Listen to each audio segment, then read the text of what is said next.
Il faut arrêter Paul Kagame et le juger comme Châtellon. Il faut arrêter Hippolyte Kanambe et le juger comme Châtellon. Il faut arrêter Mussolini Museveni.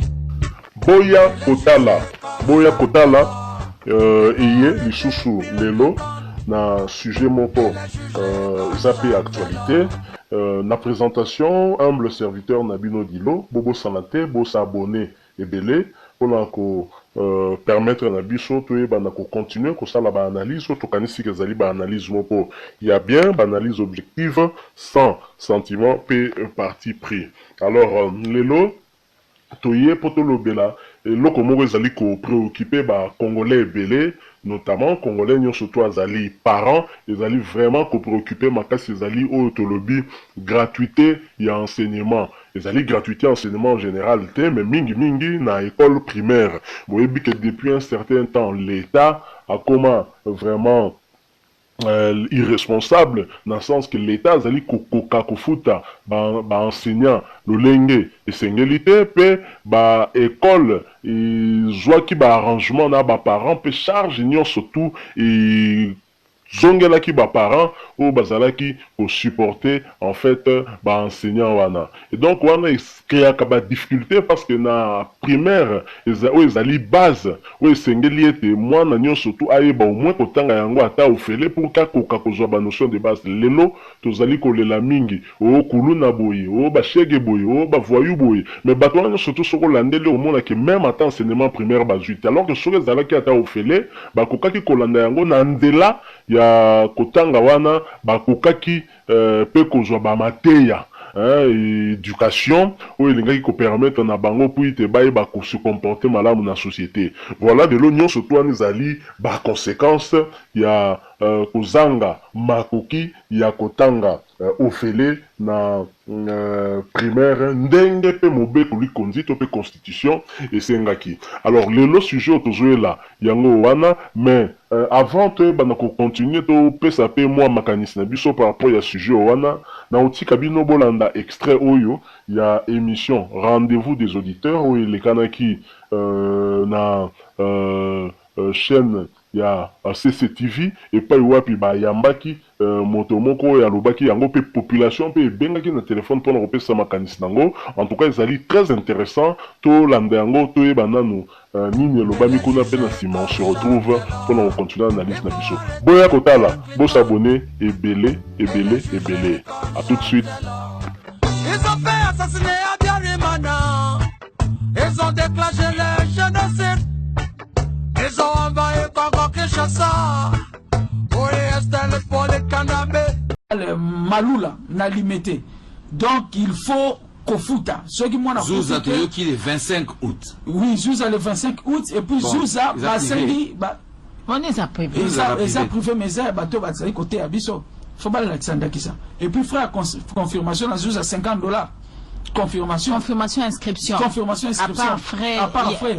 $50. Il y a Minerval. Il y a Minerval. Au sommet. Donc, ben, quand on va monter ma mabé, on va développer attitude criminelle. Tu le veux même un rapport. Mais où on a sauté une école privée, il y a école à l'État. Mais maintenant, l'État peut baser la carte. Mais attaque aux écoles privées, aux gens à droite et au salon lingui. Pourtant, on va créer école aussi, on va bengi agrément. C'est-à-dire l'État agréé. Pour l'État agréé, il faut répondre à la norme. Il faut répondre à la conditionnalité. Il y a viabilité, il y a fonctionnement, il y a opérationnalité. Tant aux autres qui sont moupandi, il y a un autre commis bango dans l'école. Parlons gratuité. Chef de l'État a la gratuité, mais ezali li pato azo kabelabat. Toujours préciser. Eza obligation constitutionnelle. Ce qui peut constitution et quota yango, c'est parce que ça fait partie des engagements internationaux depuis déclaration, il y a charte universelle, plutôt déclaration universelle, il y a droit de l'homme, n'a pacte international et consort ainsi que tous les autres instruments internationaux.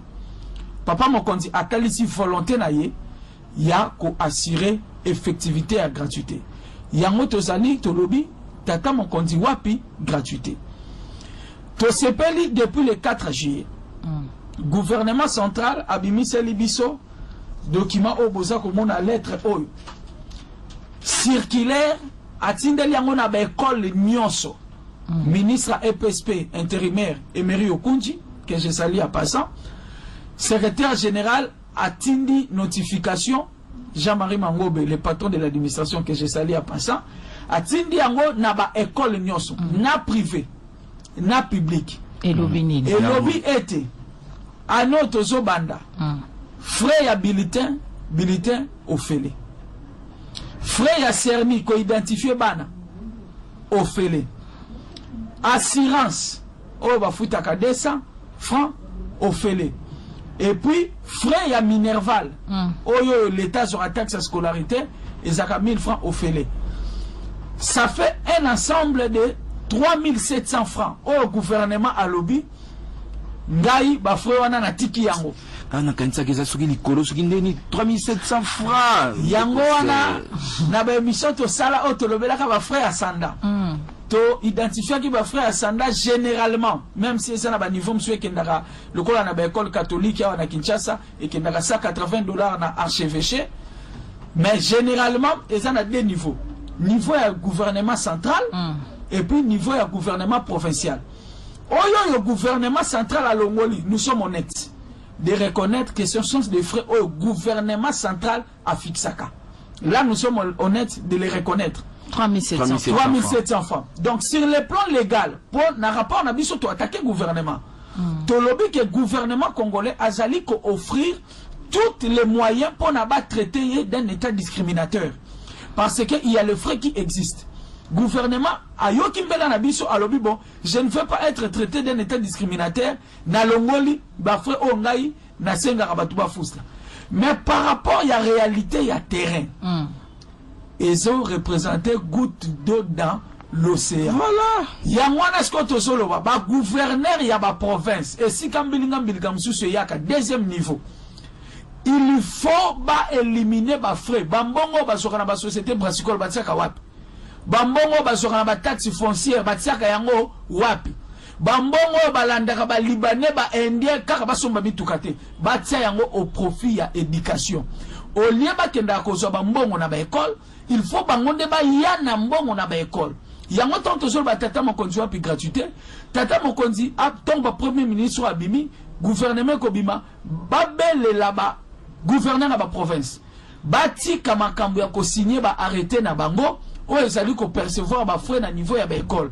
Soki ba sali yango okomona ke ko lisusu ekokita, ça va permettre na mécanisme o ya processus à gratuité et kende malam. Ndeko Serge. Oui maman. Na yango na omola yo pesi. Gratuité zate.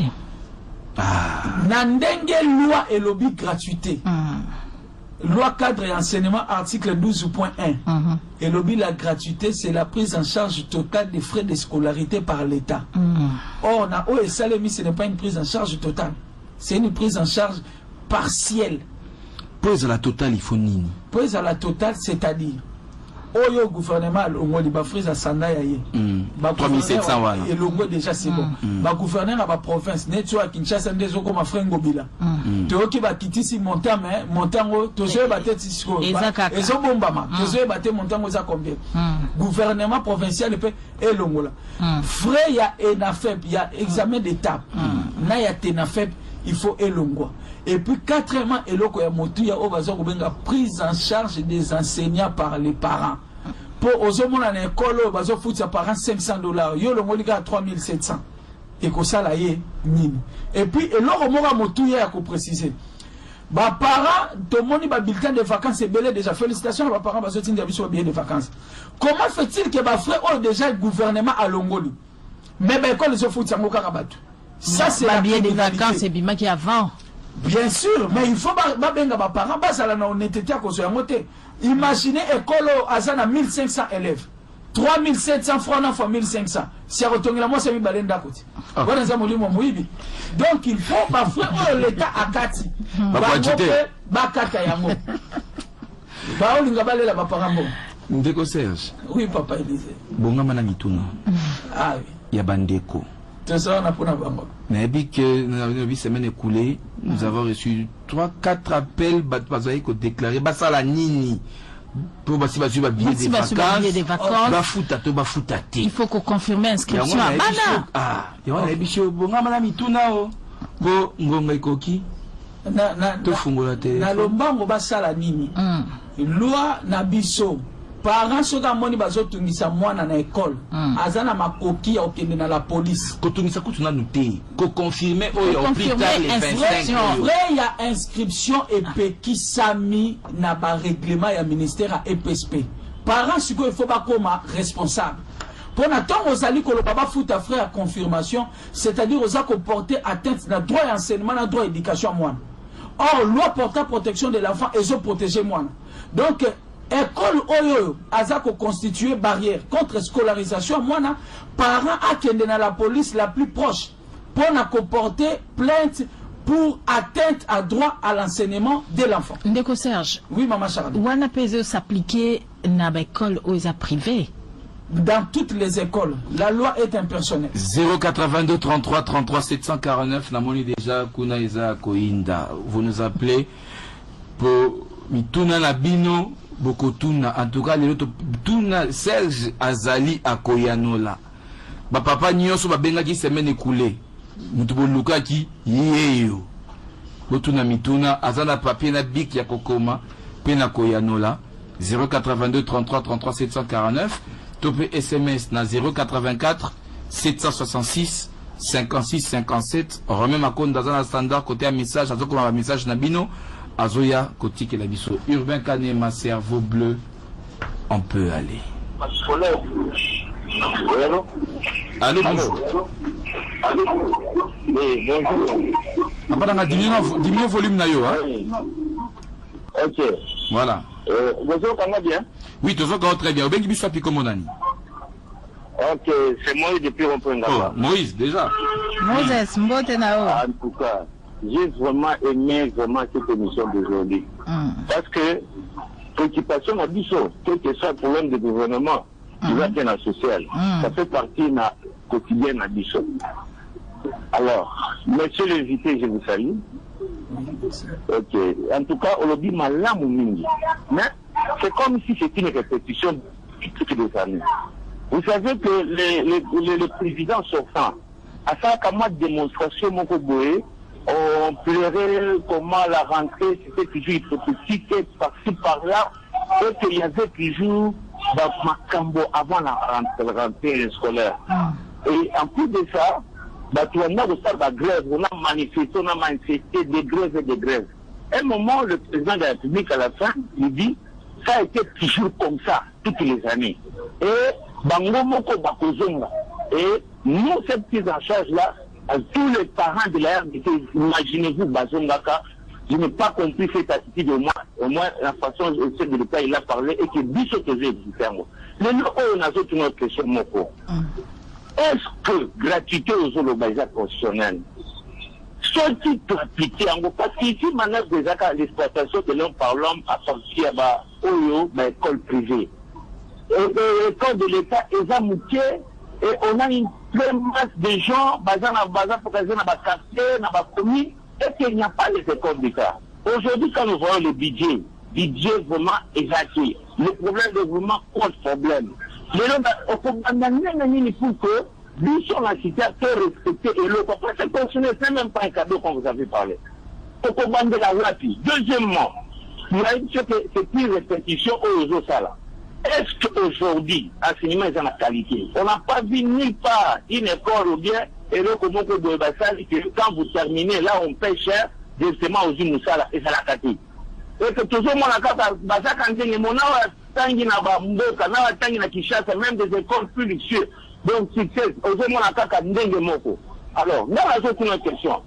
Problème à qualité d'abord, c'est que le diplôme n'a dit chez les posté, l'enseignement n'a dit chez les posté.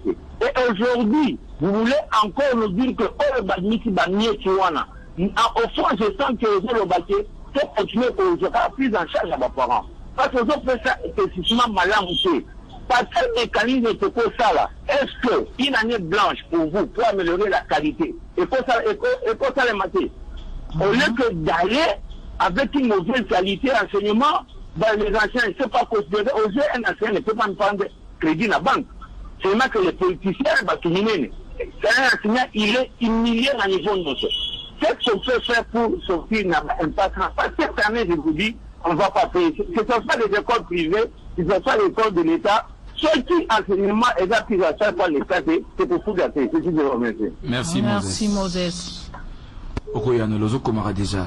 Naïb ça qui déjà bongama. Ah Moïse a côté mutali bosso lelo. Allô? Alors, bonjour, Jeanne. Bonjour, Papa David. Présent. Bonjour. Bonjour. Je peux pas inviter mon côté, malgré le courage à Zanango. Je ne sais pas si je vais continuer à écouter volonté à mes parents. Moi, je ne sais pas si c'est chanson. Alors, il y a des paroles à chef ou à loi. Oui, bien sûr, si les plans juridiques, ils sont automatiquement non. Mais au chef qui respecte sa propre parole, mais pas qui maîtrise. Et pas au chef qui gère, qui détourne, conduite, cupidité, je ne sais pas qu'on sort fraude des ordonnances. Mais c'est-à-dire, tout investit d'abord dans l'enseignement. Moi, je doute qu'il faut que nous sommes tantôt dirigés avec les Congolais. Les Congolais, les Bazombe, on peut les gérer, je ne sais pas comment imaginer. Tout investit dans l'enseignement pour que ceux qui basent bien éduqués, dans l'armée, dans la police, chaque monde a une idée pour les endiguer. Pour ça, sur le service, ils vont appliquer quoi? Mentalité, mentalement, ce n'est pas calcul mental. Ils ont la loi qui se réfère à la texte.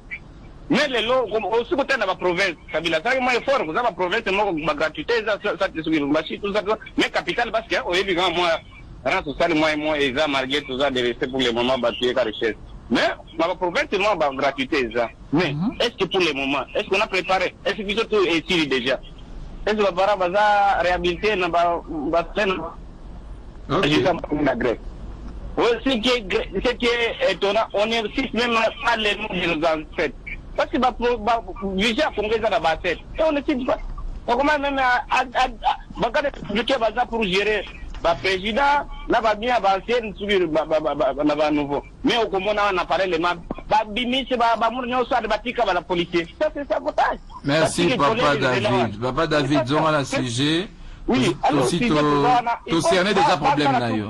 Bah ça l'appelle bah mémo et puis bah comme il a fait bah conduit. Si bah répondre, si bah répondre mais les résultats que nous gérons aujourd'hui, demain peut nous rattraper.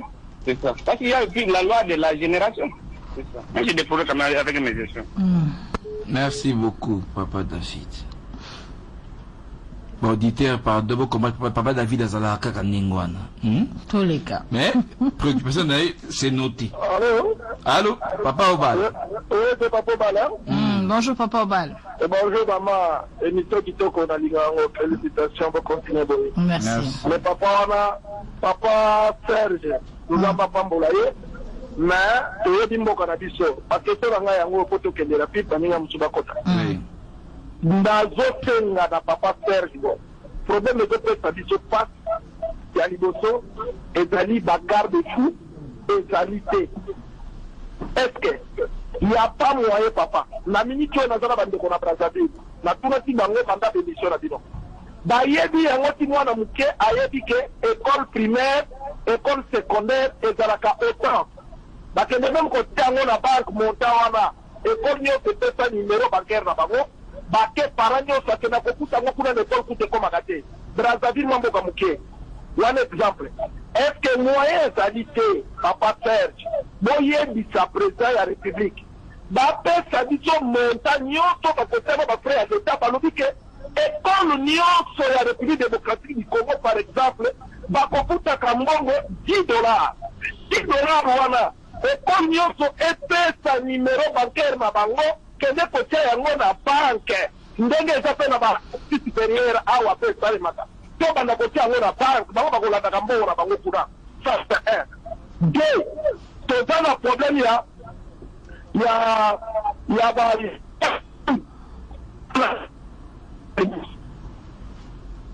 Urbain Kane, la communication Papa Obal.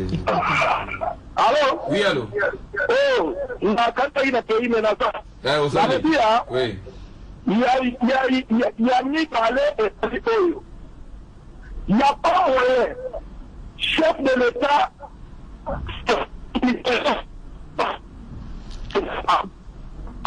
Papa Obal, communication eza malamu te.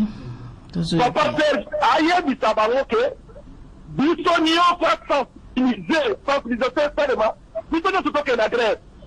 Est-ce que moi kokenda grève une année eza te soki bazokontinue kotortire baparent grâce yango ya malunga ezali te donc tozokalinga kaka donc tozolona nguba ya kokalinga ya pas moyen de Serge asunga biso de toute façon ke makambo oyo vraiment ezwa suka ya suka na kosilisa boye. Est-ce que tozobangela mpe ndeko Serge ndenge tomepana na mboka na biso ndenge FCC na kati basala awa bakoki koyokana te na ndeko Serge banesa ye mbongo de toute façon ke adiline makambo oyo ke te ndeko yaka yo mpe ya yo yango oyo tika bamoto wana po tozomona oza clair. Merci beaucoup papa. Merci beaucoup papa Obal. Bazomona zoko lié. Bon, oroyano là. Tout ça va préoccupation bandeko. Allô? Allô? De quoi qui? Allô? Allô?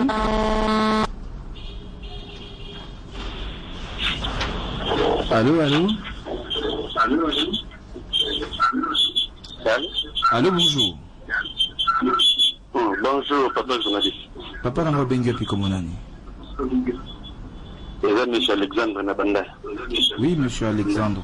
Tozolanda yo, papa n'a pas. Ma petite maman a dit son beauté. Mbote, papa Alexandre. Les logos sont les sangales au la jour à basket. Merci beaucoup. C'était juste pour amuser. Non, c'est bon. C'est l'ambiance de l'émission. Nalinga kina no banano na auditeur na bilo mususu wana soki papa David. Soki na une digression si vous le permettez. En 5 secondes. 5 secondes.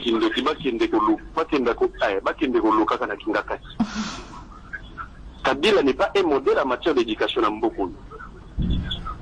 Si aujourd'hui, tous les gens qui ont mabouillé, ils ont pour Kabila, oh, il y a comme ça. On a dit que la route est sur moi, Kabila, qui doit bloquer le rendez-vous de ce. Merci. Tous ceux qui se connaissent si j'ai papa. Oui.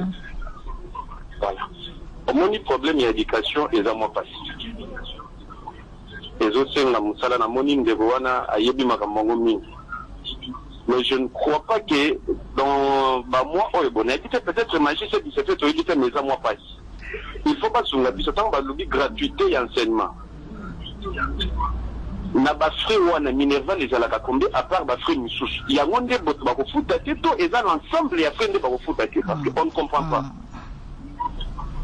Donc bas sunga baye di cette biso to na moi idée. En plus na bosenga pe papa mbongo. A senga papa mosengo a kitsope moi mukie na école na ye. Pour école catholique ya ko sunga mais le lengo ya ko futaka Minerval na bango yo yezal tous ko sunga te merci bonne journée. Merci papa Alexandre. 082 33 33 749. Prof, les messages peuvent venir hein. Nabi ko comme belé mais un message ko kikoya. Allô?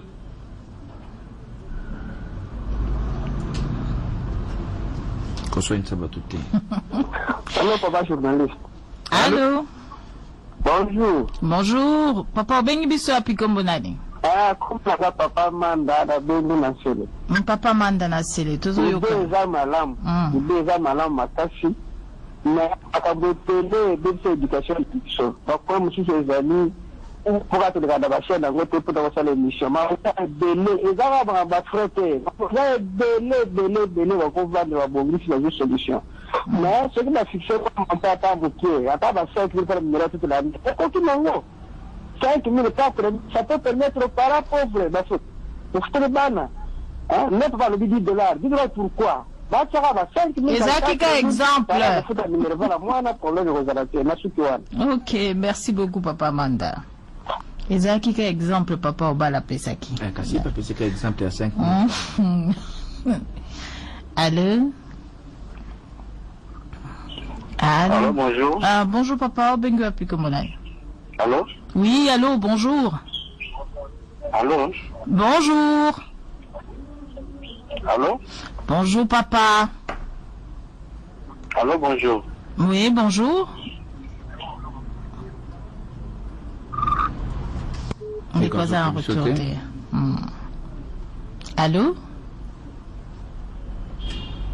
Allô? Bonjour. Diminuez le volume à radio et télévision à papa Potoso la malam.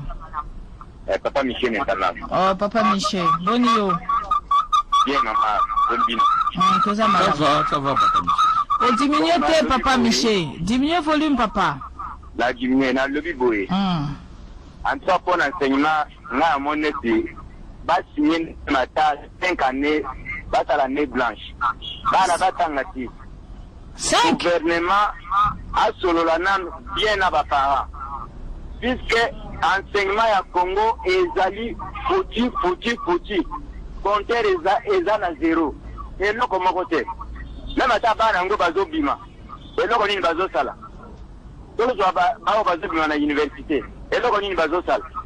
Donc, les communautés fondées azo bois comme qui est belé, n'a pas de vie exatée. Enseignement à Congo est à foutu, est à bobeba. Bon, moi, nazo comme on a 6e des humanités, azo va recommander à ta communauté. À quoi bon de faire cet enseignement?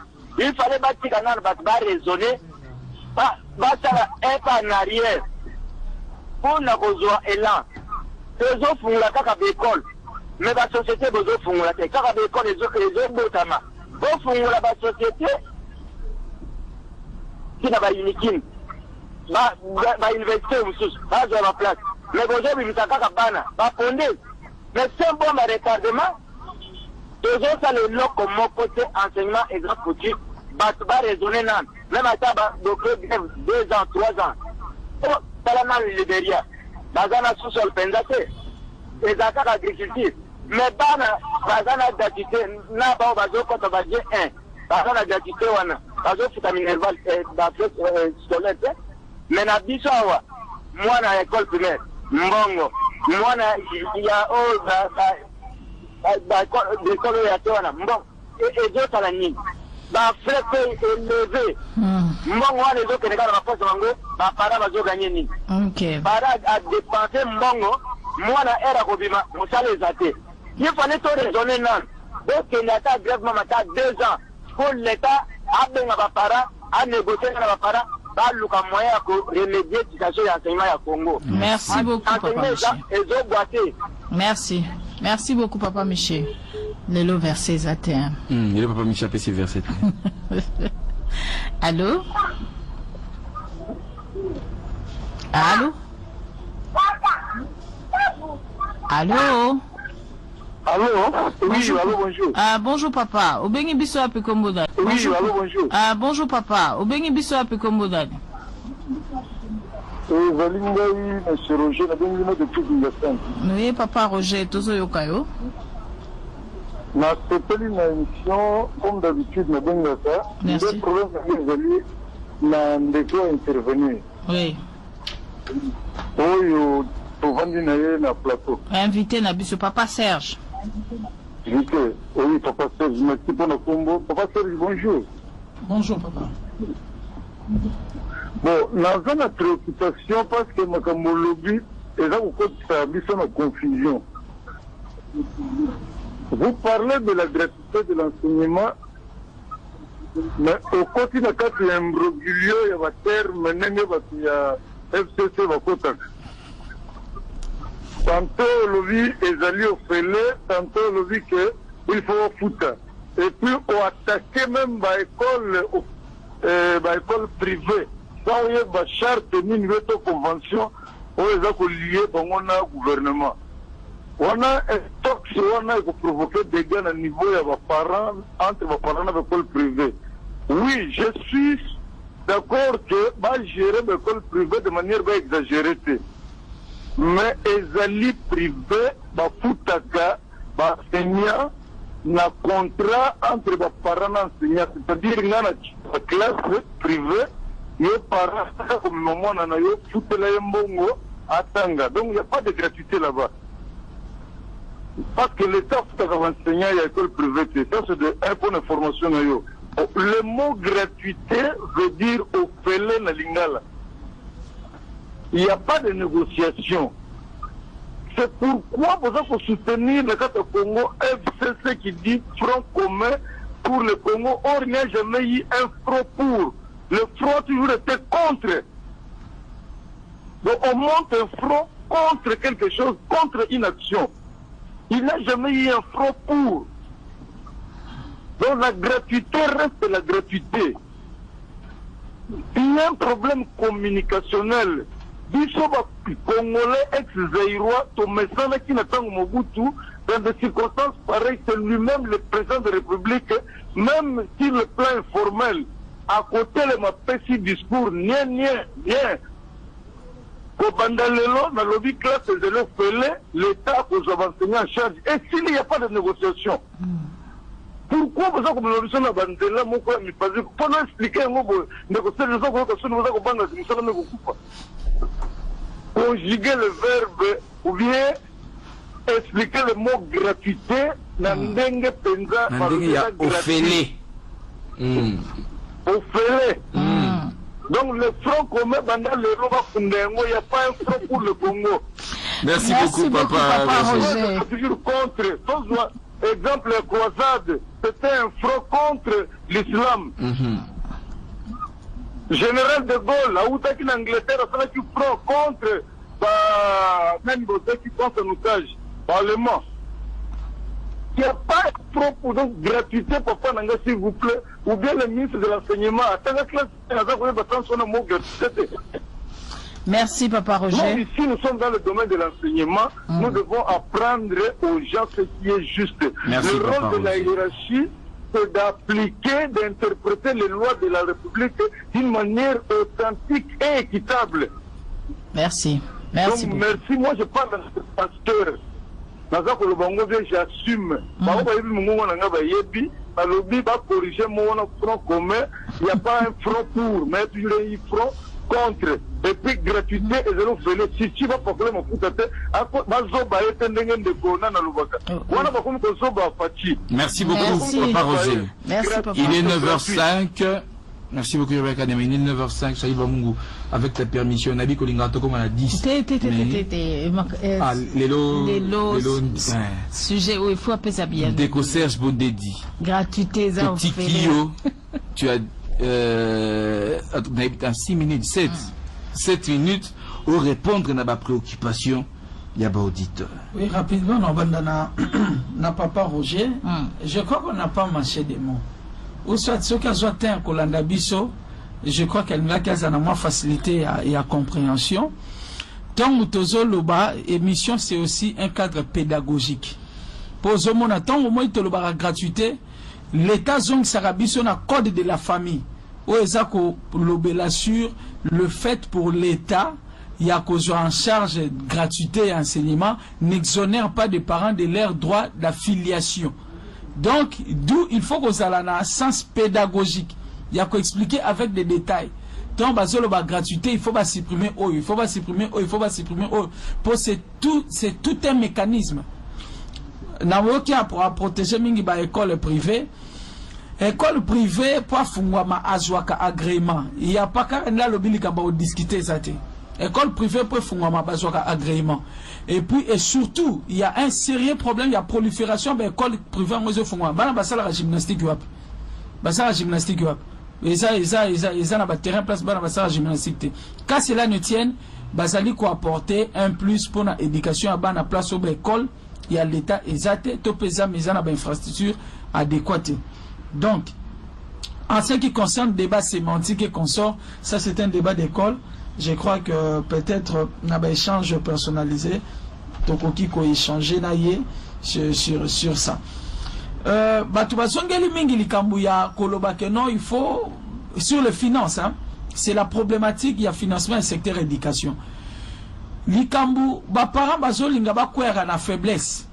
Que non, l'État a tia montama autofutaka. Mais les parents payent déjà l'État, na ba taxe, na ba impôt. La prise en charge de l'éducation et la restribution de la richesse. Tu vas foutre impôt, tu vas foutre taxe. L'État, quel est cet État qui ne peut pas avoir de charges?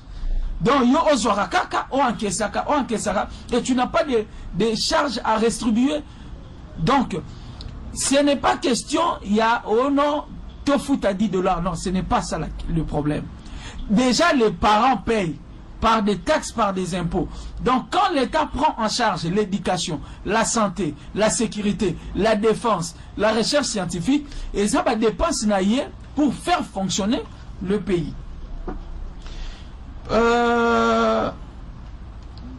Papa David, oui. Alors, gratuité dans la province, Kabila Tikaki, il y a une question. Province en province. Alors, gratuité dans la province, Kabila Tikaki. Nous savons que Elokoyo, Salemaki, dans un début, à l'époque, au gouvernement, M. Matata Tamponio, c'était de payer les enseignants $100.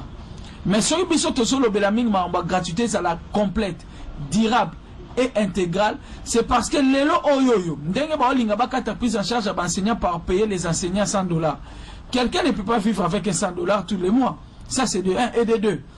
Nous sommes dans un pays qui a un contexte économique fragile et faible.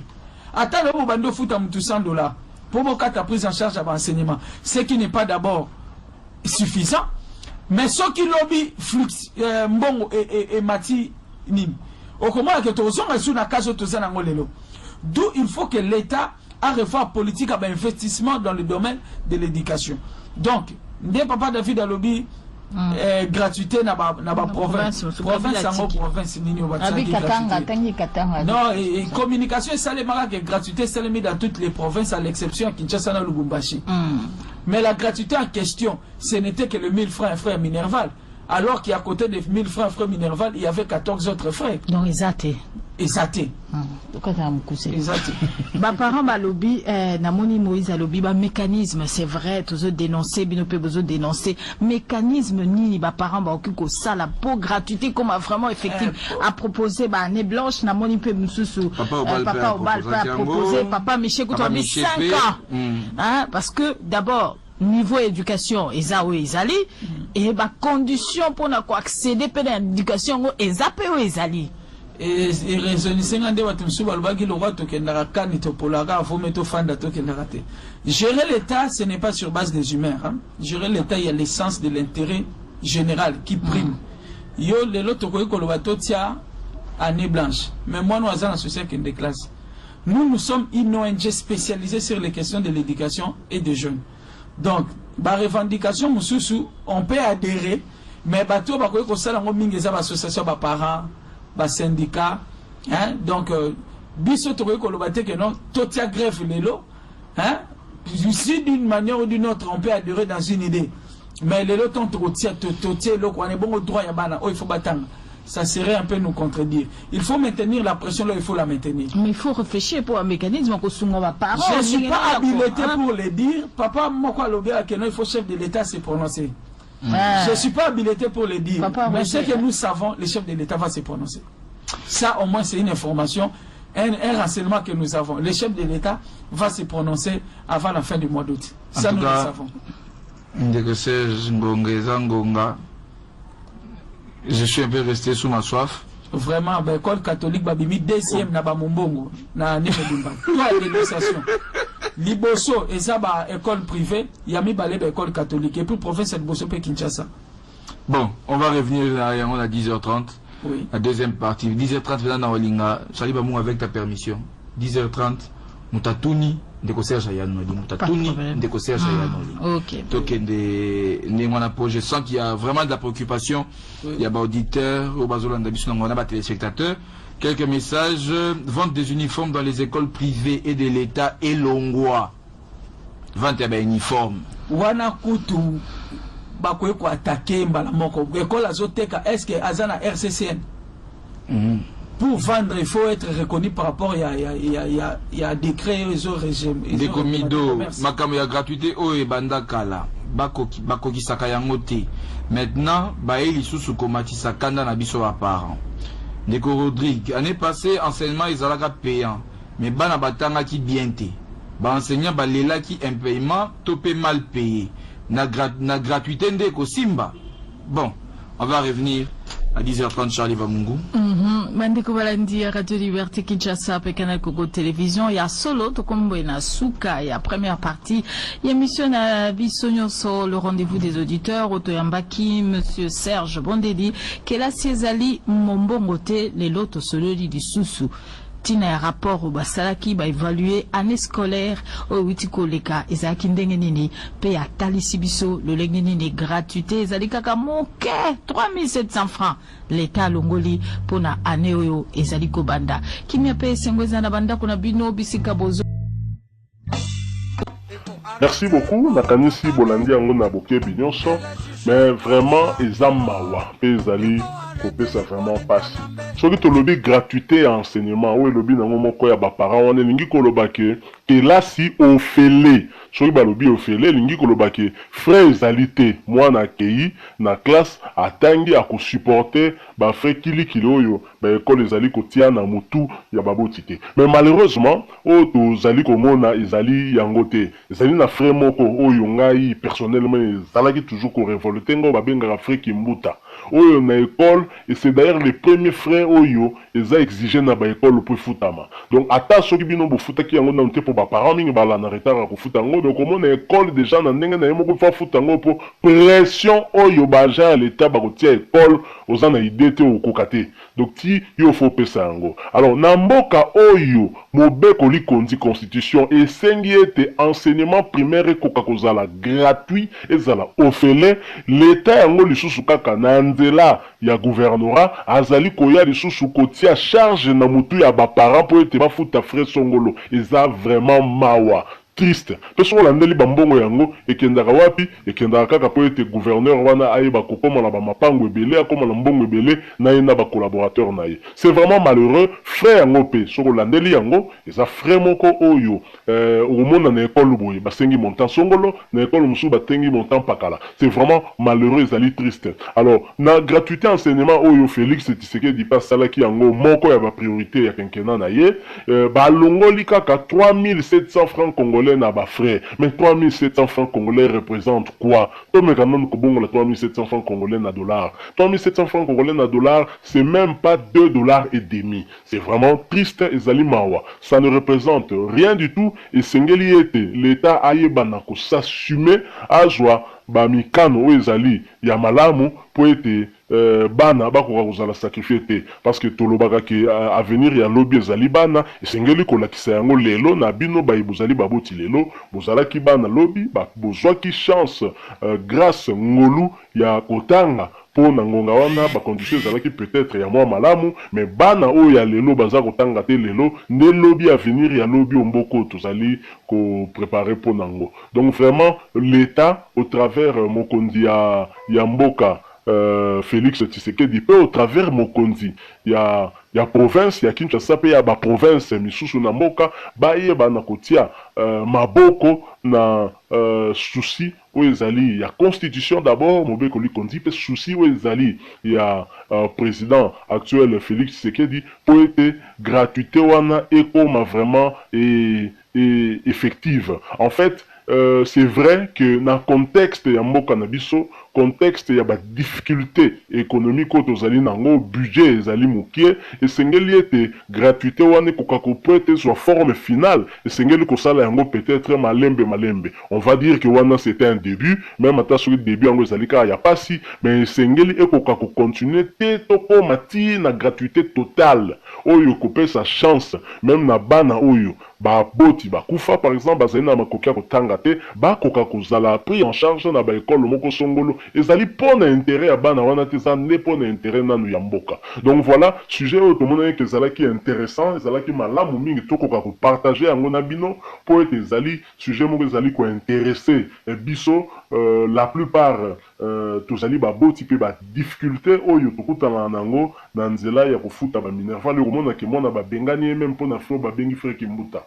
C'est révoltant. Eza vraiment soni mokolo mosusu nga na école moko songolo na lekana na kiko tu na directrice mais mbongo wana bizalaka pona nini ne directrice expliquer nga bi moni mbongo wana ba yaka kozongo kutu na bandeli ya année.